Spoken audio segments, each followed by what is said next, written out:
Back out at Jake's Furnishings, 1100 Woodlawn Road in Lincoln. Josh Komnick along with the furniture guy Jake Johnston on Winning Saturday. The Railers win 48-45 in overtime. They will play Wednesday night at 7:30 in Mount Zion at Mount Zion High School.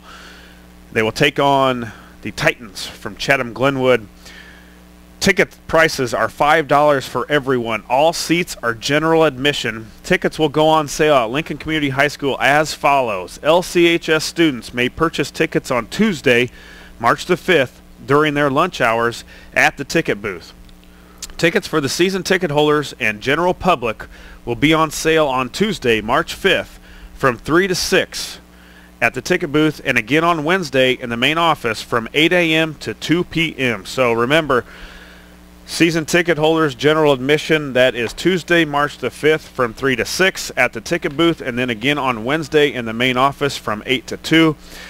Got to think they're not probably going to last till Wednesday. Yeah, I haven't. It's been a couple years since I've been in Mount Zion. I'm pretty sure it's smaller than Roy S.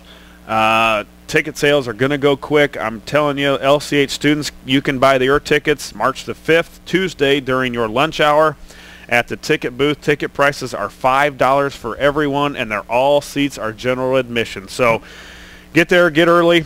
We're going to need a big contingency. It's going to be a tough one. Chatham-Glenwood may be the hottest team in the Central State 8 right now. We also want to thank the Village Pub in downtown New Holland has joined the Cheap Seats as a new sponsor. Check out the ever-changing daily specials and $1.75 domestic beers all day, every Sunday. For more information on the coolest bar in downtown New Holland, phone the Village Pub at 217-671-3038, 7 days a week. We want to thank them for coming on now with the Cheap Seats. So callers, you want to give us a call, 737-3791. We'd love to hear from you. If you're at the game, you listen to the game. We're talking Railer basketball after that just great basketball game. I told Coach and even some guys afterwards that even if obviously it would have been mad if we lost a game like that, to where we had some control and then we let it go back a little bit, but all in all, a tough high school basketball game that you hear coaches always say that it's tough for any team to lose a game like that. Well, it was really true last night. Both teams played really well. Both of them had just great years as well. Yeah. I mean, that was the two teams that were supposed to be there. They showed up and they played down to the end, and then got some bonus basketball out of it. So. Oh, a lot of bonus basketball. The Diop kid going to Ohio State was not high on him after I saw him play in the state tournament. Boy, I'd love for him to be wearing an Illini uniform in 2 years. He's just a junior, so the kid puts on about 30 pounds, and watch out. May grow a couple more inches. You're right. Yeah, watch out. Thad Mata and the Buckeyes got a good one coming from U-High. So. It was a great game, and of course we'll enjoy talking about it. Any phone callers want to give us a call, 737-3791. Give us your take on the game. Were you there? What's going on? I think it's already starting early. Jake, caller, you'll go ahead. You're in the Cheap Seats at Jake's Furnishings. Yeah, so I want to congratulate the Lincoln Railers. I've been watching Lincoln basketball for pretty much all my life, and I tell you what. That was probably one of the best atmospheres watching a game last night. I mean, it was just jam-packed, and I tell you what, Lincoln, I haven't seen Lincoln. Lincoln plays hard all the time, but they left everything out on the court last night, I thought. You can talk about the turnovers and stuff like that, but, to lose a lead like that and then still go out in overtime to come back and win that was just amazing. Yeah, I don't think, Darren, this team of a team from last year would have been able to come back from a deficit. You're up and you take a punch and you get back up, and these guys have surely just shown extreme toughness from a year ago, the experience from having a 500 season, and just the toughness that the coaching staff has instilled in them, the competition that they played, the schedule that they've played this year has got to help that coming down the stretch. Exactly, and what's great about this team too, besides, they're playing hard every single night, and but it's just not one guy or two guys or three guys. I mean, it's everybody that Coach Al puts on the floor that gives Lincoln something. And and you saw that again last night, where Joey Olden, you didn't hear much about him the whole game, but defensively, I mean, that was one of the biggest plays of the game, of course, and hitting hitting some big shots in overtime. Will Podmelson looked like it was like a double pump from the elbow to start the overtime, and then Max hitting a three. I mean, each guy kind of steps up, and that's how it's been all year. Yeah, you're right. It's been fun. These guys are fun to watch. There's no question about it. And Darren, thanks for the call in. We got people beeping in like crazy, wanting to talk about the game. I know we'll see you Wednesday night.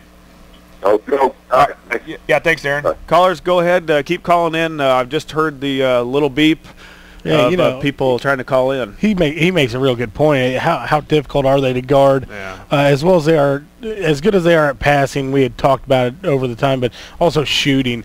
And they just always seem to hit the open guy and always get a man open, it seems like, which is, I always get really great to see. I always get the question, we take for granted the kids playing so hard, and there's people asking me after every game, how do they just get them to play so hard? And it's just what you do. Yeah. I mean, that's just how you do it.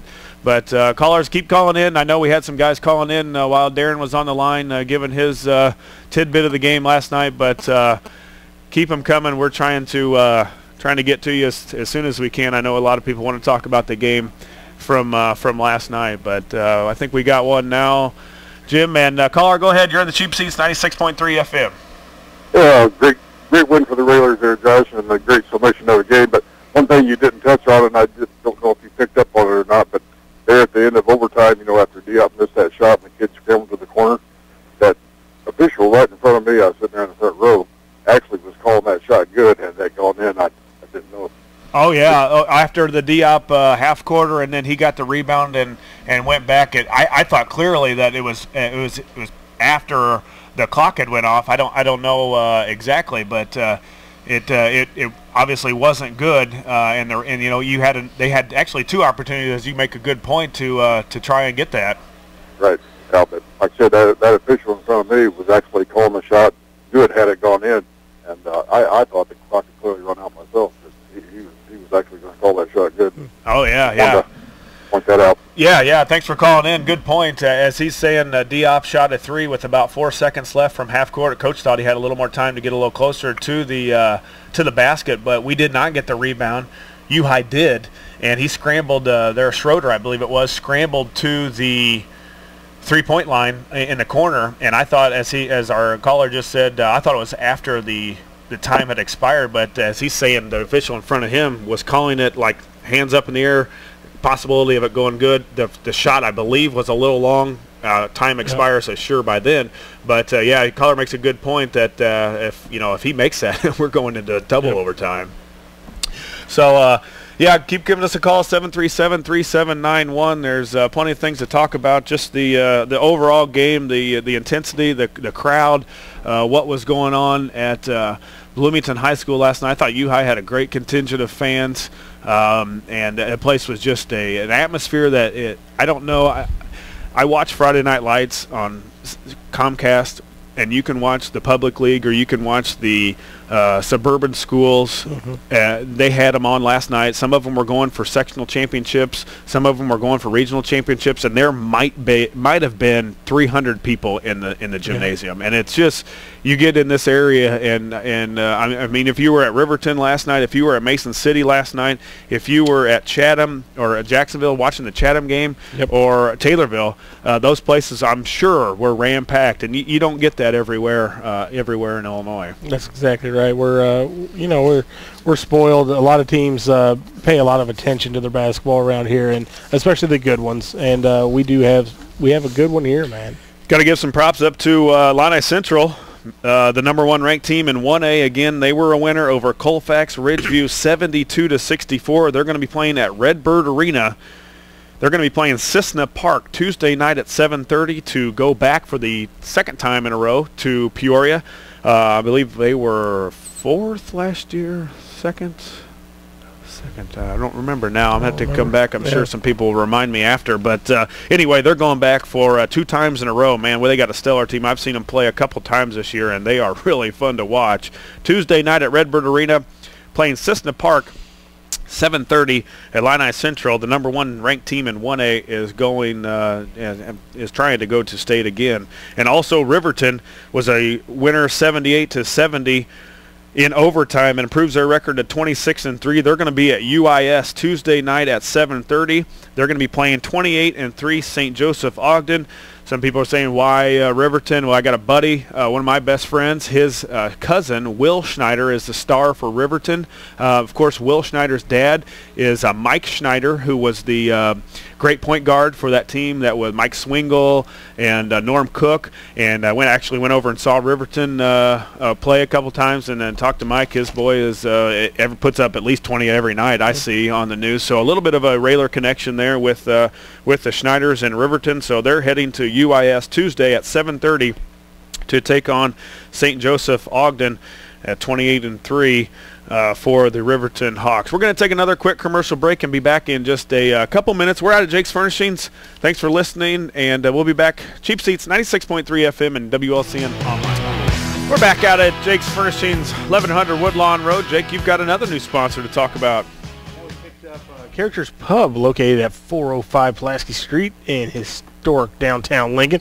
Open 7 days a week with $1.50 domestic beers all day, every Sunday. For more information on everything Characters Pub in downtown Lincoln has to offer, phone 735-1000. Jake, the phone lines are still hot. Caller, go ahead. You're in the Cheap Seats, 96.3 FM. Yes, good morning. Am I on? Yeah, you're on. Go ahead. Okay. Well, I just wanted to make the comment of some of the fans have probably noticed how tough and tenacious the Railers have become over the course of the season. And I was thinking in my mind last night at that game how similar that was to the Oakville game, where we had the lead there going into the end of the fourth quarter, and it evaporated and sent us into overtime. And I thought we kind of wilted down there at Collinsville in overtime against Oakville. But last night they came back and did what they had to do to win. And that combined with that win at Lanford the other night, I think gives a good idea of just how tough and tenacious this team is. Yeah, caller, you make a great point about the. I actually kind of thought and didn't remember the Oakville game, but don't you think just the schedule that the Railers coach has put together prepares you for something? Playing tough teams, playing teams that you're going to compete against. Of course, we could play people that we could beat by 20 and 30 every night, but we bring in the best, we play the best, and I think what really will help when it comes down to the end here in the last, hopefully, a couple more weeks. Yes, I agree with you totally. I thought that play in Moline, that game was a tough game. That team out of Glenbrook South, I believe it was. Those kind of teams, they help you. They're big schools, and even if they're not maybe at the top of their game, they're big, they're physical, and it helps you down the road. I think our confidence level has grown, and I think confidence comes with part of it also guys getting in the weight room more. I know when I was playing for Lincoln, you lifted during the summer and preseason. You never hit the weights during the basketball season. It just seemed like practices were too long or whatever. But I think the Railers have committed themselves to the weight room. You obviously see a different physique in several of our guys, especially I think confidence not only in the way you're playing but the way you perceive yourself, and also the toughness that you bring on the court has definitely helped. Absolutely. You have to have it because everybody else is doing it, and you either get with it or you're going to get left behind. And I think our coaching staff's done a real good job of keeping up with the times and getting our guys ready to go. Wednesday night, caller, 7:30. Going to be a tough one again. It sounds like you've been to most of the Railer games this year. We have. We've got a horse in the race. So we've been to just about all of them. Yeah. Yeah, and we haven't seen the Glenwood whole crew yet, and they're playing maybe their best basketball of the season, so it'll definitely be a tough one. Absolutely. They're a good team, and I'm sure they'll be ready to go. And I just want to make one final comment. Give you high their props. That's a tough basketball team. Yeah, there's no question about that. Caller, thanks for calling in, and we'll see you Wednesday night. Okay, thank you. Yeah, he makes a great point. And U-High, you know, they had one senior that saw significant minutes last night. Obviously, we have a senior that is a huge part of our team. That team will be really good next year, as will the Railers. Again, next year, both teams very young with an extreme amount of talent. Yeah, that's exactly right. Also, before next caller calls in, the Illini are on today, I believe, 4 o'clock against Nebraska, the senior night for Griffey, also Paul, also Richardson, and I believe a walk-on has kind of said, I'm done, Bernardini or something like that, a guy that doesn't get a lot of minutes, definitely going to graduate here a year early. But boy, that's be a big shoes to fill for the Illini. Especially with Richardson and Paul, and even Griffey. I mean, when we played well, Griffey's been he's got to be pretty part good for them to be good. Yeah, absolutely. Big class leaving, but I think they've got more coming in as well.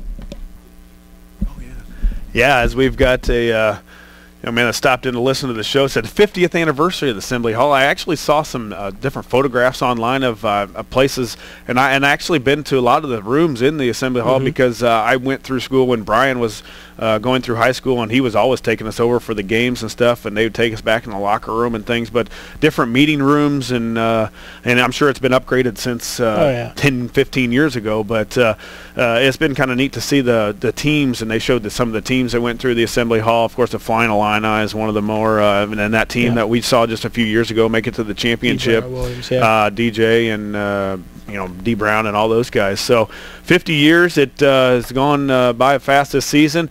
We've got March Madness coming up, of course. Arch Madness, a tournament I love for the Valley, Missouri Valley. I loved watching Missouri Valley. That'll be coming up here in the next week or two, and then you start the Selection Sunday, and we're ready almost for the tournament. We're wrapping it up, yeah. Man, I'm ready to blow the Assembly Hall up. What about you? I'm just saying, 50 years, great, good run. Let's right now, right after the game. Right after the game. Well, this is the last home game of the year. Let's just, the girls are done. Yeah, the girls just had their senior night. Boom, and start now. Boom, and start it. Well, we got to play somewhere next year because I don't know that they can build a stadium. Can't throw one up in the year. And Huff Hall isn't quite big enough anymore to seat the Illini faithful. But I'm with you. The new deal worked out with new arena with the United Center. If we could get a new deal worked out with Jake's Furnishings and take us about that new, your name would look awesome. Right as you enter. Yeah. The problem is they wouldn't give me a parking spot probably. Then I'm not walking. I'm not walking. Yeah, I done did that. So, Jake, that's going to wrap it up for us. I want to thank Coach Alexander for coming out again. Winning Saturday, we love those. A lot of area teams fared well last night. Mason City a winner, going to the Super. Of course, the Railers a regional championship. Riverton with some Lincoln connection. Taylorville, Central State 8 just really good. Yeah. Even Taylorville is in the sectional. It's going to be a fun week of basketball in this area and all over the state. Hope you can join us. We'll be, of course, bringing you that game Wednesday. Yeah, absolutely. You might want to give the ticket info out one more time. We'll run through that one more time for all the Railer faithful. 7:30, March the 6th, Wednesday at Mount Zion. Ticket prices are $5 for everyone. All seats are general admission. Tickets will go on sale at Lincoln Community High School as follows. LCHS students may purchase tickets on Tuesday, March the 5th during their lunch hours at the ticket booth. Tickets for season ticket holders and general admission, general public, will be on sale Tuesday, March the 5th from 3 to 6 p.m. at the ticket booth, and again on Wednesday in the main office from 8 to 2. So there's your ticket info. Get them fast because I'm telling you, Wednesday there probably won't be a whole lot left. I don't know that Mount Zion. I'm guessing maybe it holds 1,500, maybe 1,200. I don't know, but I know I'm pretty sure it's not as big as Roy S. And we're about 2,200. So get your tickets. It'll be a great game. We'll see who wins Tuesday night, and hopefully the Railers will prevail again and take us into the sectional championship. For Jake Johnston, I'm Josh Komnick. We will see you next Saturday, and hopefully will be the biggest winning Saturday of the year. Coming off a sectional championship win. The Railers will do it, hopefully, first game Wednesday at 7:30 again. We'll see you next week. Good day.